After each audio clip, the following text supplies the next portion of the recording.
केंद्र की भाजपा सरकार अब आर पार के मूड में है और वह पुरानी नीतियों को छोड़कर एक नई नीति के साथ भारत में चुनाव प्रणाली की शुरुआत करने जा रही है और पार्टी की नीतियों को आगे बढ़ा रही है। आप देखें तो वर्तमान में जो राज्य हुए और जहां पर जो चुनाव हुए और उसको भाजपा जो जीती है प्रचंड बहुमत से, उसके बाद वह मुख्यमंत्री के नामों को लेकर ऐसे ऐसे अटकलों को हवा देने लगी कि लोग समझ ही नहीं पाए कि किसका नाम आ रहा है और कौन जा रहा है।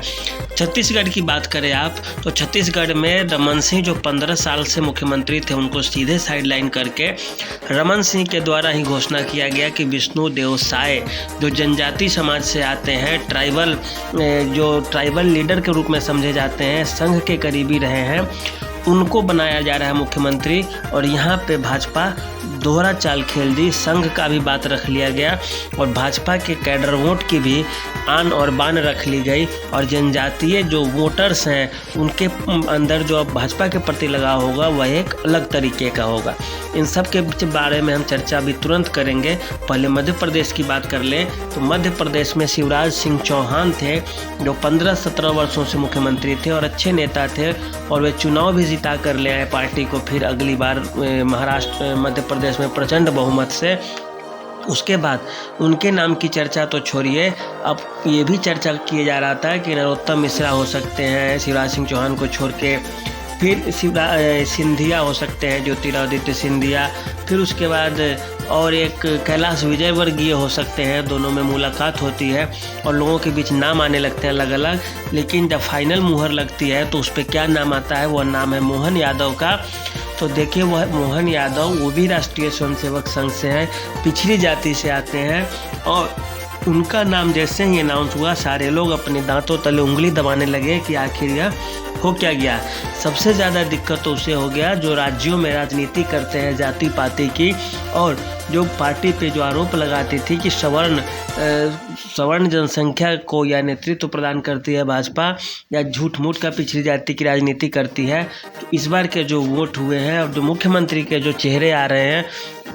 उसमें देखिए आप एक ही तीर से कई निशाने भारतीय जनता पार्टी कर रही है। जैसे कि मध्य प्रदेश में यादव का जो चेहरा दे करके, यादव की आबादी मध्य प्रदेश में बिल्कुल मतलब बहुत कम है और उतना प्रभावशाली भी नहीं है जितने राजपूत है, जितने ब्राह्मण है, जितने वहाँ की जनजाति है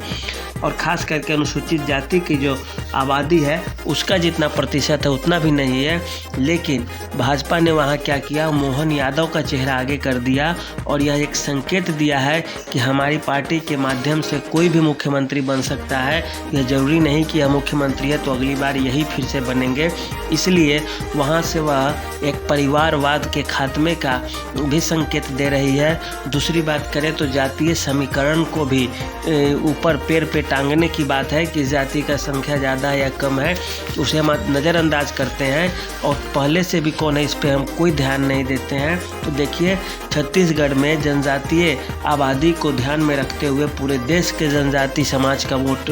एकत्रित करने के लिए वहां चाल चला गया और एक नया चेहरा दिया गया जो संघ के भी हैं और पार्टी के भी। मध्य प्रदेश में भी देखा जाए तो बचपन से ही संघ में भी रहे हैं मोहन यादव और पार्टी का भी अच्छा खासा वोट बैंक है और इसका अन्य प्रभाव जो पड़ेगा वो बिहार उत्तर प्रदेश जैसे राज्यों में पड़ेगा। वहाँ के भी यादव वोट बैंक भाजपा के प्रति आकर्षित होंगे कि कब कौन प्रधानमंत्री मुख्यमंत्री बन जाए कोई ठीक नहीं है। तो इस तरह से भाजपा का एक दोहरा खेल एक नए रूप में आ गया है सामने, जिसे समझना आप लोगों के लिए काफ़ी आसान हो जाएगा और पार्टी के लिए काफ़ी फ़ायदेमंद होगा। तो आज के लिए इतना ही।